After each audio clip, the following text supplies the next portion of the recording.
Assalamualaikum teman-teman, kembali lagi di channel kami, channel Laco Family Product, channelnya teman-teman Laco Family. Malam ini kita lanjutkan forum seperti yang minggu kemarin, forum obrolan pemuda malam yang disingkat OPM. Jadi kita tetap lanjutkan pembahasan yang sama yang seperti minggu kemarin, mencoba menjawab pertanyaannya teman-teman netizen ataupun teman-teman yang ada di grup Facebook ataupun di WhatsApp ataupun di pertanyaan di kolom komentar YouTube. Jadi sebelum kita mulai jangan lupa subscribe dulu teman-teman, like dan komen, bagikan agar akun ini tetap berkembang, tetap mengedukasi, tetap kita sebagai ajang sharing atau belajar bersama. Jangan lupa subscribe teman-teman. Mungkin kita mulai dulu sedikit pembahasan. Nanti akan dibacakan pertanyaan-pertanyaan oleh teman-teman di sini. Coba bacakan yang pertama, pertanyaan teman-teman, apa yang menjanggal dari pembahasan kita kemarin. Coba bacakan biar teman-teman di situ tahu. Agak nyaring. Presiden saja bisa reshuffle, masa kepala desa gak bisa? Itu pertanyaan dari siapa? Bung Bang. Bung Bang. Baik, kita coba bahas pertanyaan dari Bung Bang terkait pembahasan yang kemarin. Pertanyaannya begini, presiden saja bisa reshuffle kabinet menteri, masa sekelas kepala desa nggak bisa ganti perangkat desanya? Berarti pertanyaannya gitu kan ya? Ya. Nah gini, kalau jadi intinya kedudukan presiden disamakan dengan kedudukan kepala desa. Jadi gini, kalau presiden merupakan pejabat negara yang diusung oleh partai politik ataupun petugas partai. Jadi kalau kepala desa merupakan suatu unsur jabatan yang diberi wewenang, jadi nggak bisa disamakan teman-teman.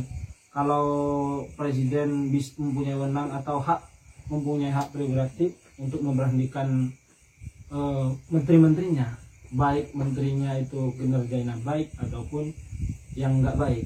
Jadi presiden bisa aja mereshuffle atau mengganti kapan aja menterinya. Jadi kalau kepala desa nggak bisa sewenang-wenang menggantikan perangkat desanya. Jadi ada aturannya teman-teman. Aturannya sesuai aturan yang kemarin di pasal atau undang-undang nomor 6 tahun 2014, pasal 26 ayat 2 huruf B.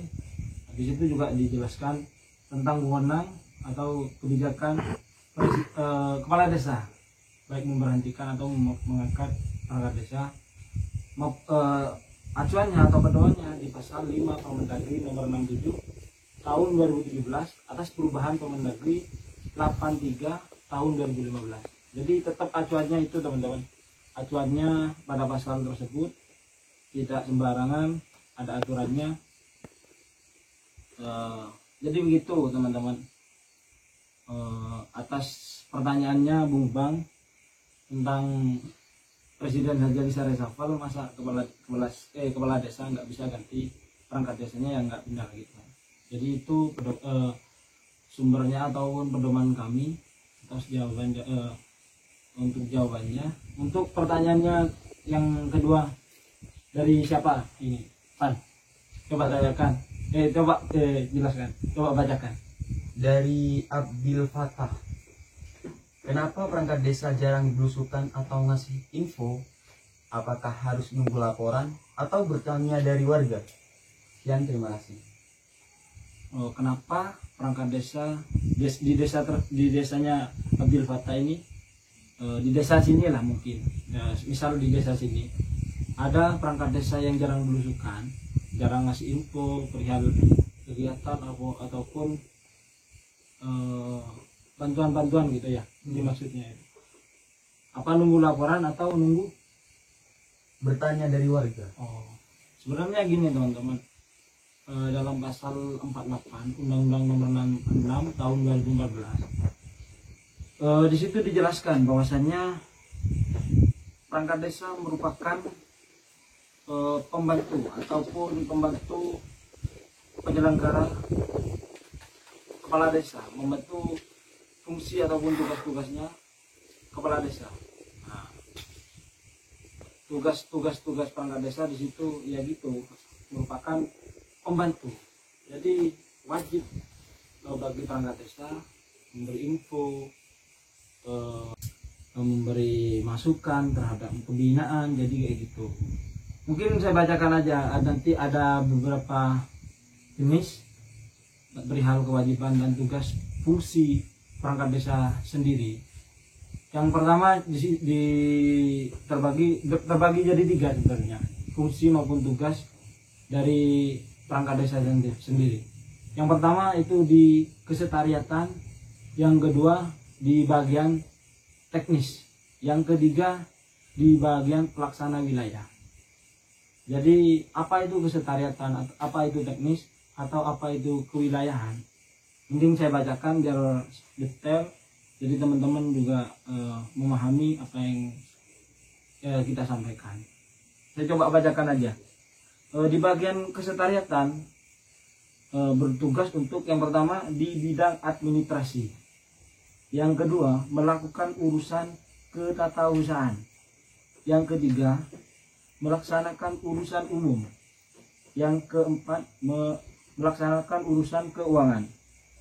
Untuk di bagian pelaksana teknis, yang pertama melaksanakan tugas operasional, yang kedua pelaksana manajemen tata praja pemerintahan, yang ketiga pelaksana pembangunan sarana prasarana perdesaan, yang keempat penyuluhan dan motivasi terhadap pelaksana hak dan kewajiban masyarakat.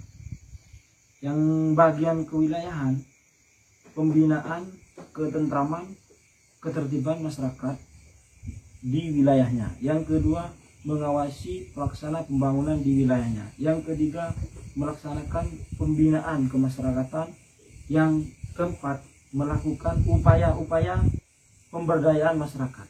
Jadi pertanyaan di situ masuk di bagian teknis ataupun pelaksanaan penyuluhan motivasi terhadap pelaksanaan hak dan kewajiban masyarakat.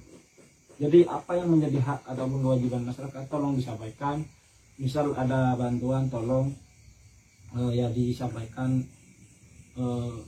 langsung, ataupun yang menjadi haknya masyarakat, misal ada pengumuman ada apa ya di kewilayahan, nanti di teknis ya harus disampaikan.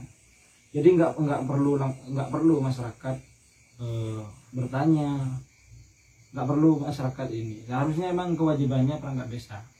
Jadi begitu teman-teman. Untuk pertanyaan terakhir, ada pertanyaan terakhir dari saudara Yusuf.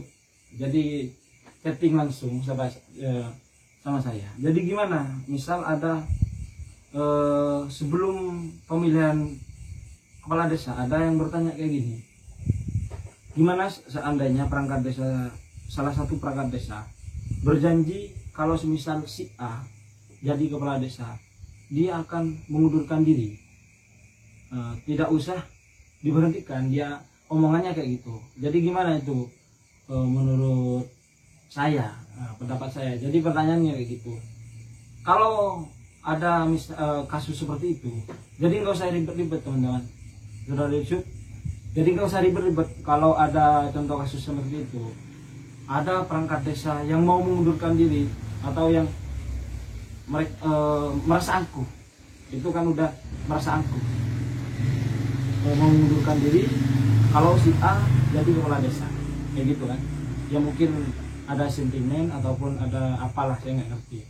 Jadi nggak perlu ribet-ribet, tinggal mengundurkan diri. Nanti ada ditetapkan oleh kepala desa surat penetapannya setelah mengundurkan diri, kemudian diajukan kepada camat dalam jangka paling lama 14 hari, nanti diterbitkan setelah berkonsultasi kepada camat nanti akan diterbitkan surat penetapannya sesuai Undang-Undang Nomor 5 Permendagri Nomor 67 Tahun 2017 atas perubahan Permendagri Nomor 83 Tahun 2015. Jadi itu pedomannya teman-teman. Mungkin ada yang perlu ditanyakan lagi teman-teman di sini, atau ada yang kurang jelas atas penjelasan saya. Saya rasa tidak jelas ya. Mungkin pembahasan malam ini kita cukup ya teman-teman. Kita lanjut di pertemuan yang minggu depan. Jangan lupa kalau ada yang kurang jelas atau kurang detail, kurang paham, silakan berkomentar. Kita coba tetap balas atau kita coba tetap jawab pertanyaan-pertanyaan teman-teman ataupun apa yang kurang detail di pertemuan berikutnya, atau ada usulan di pertemuan berikutnya kita mau bahas apa, kita tunggu komentarnya teman-teman di pertemuan yang akan datang.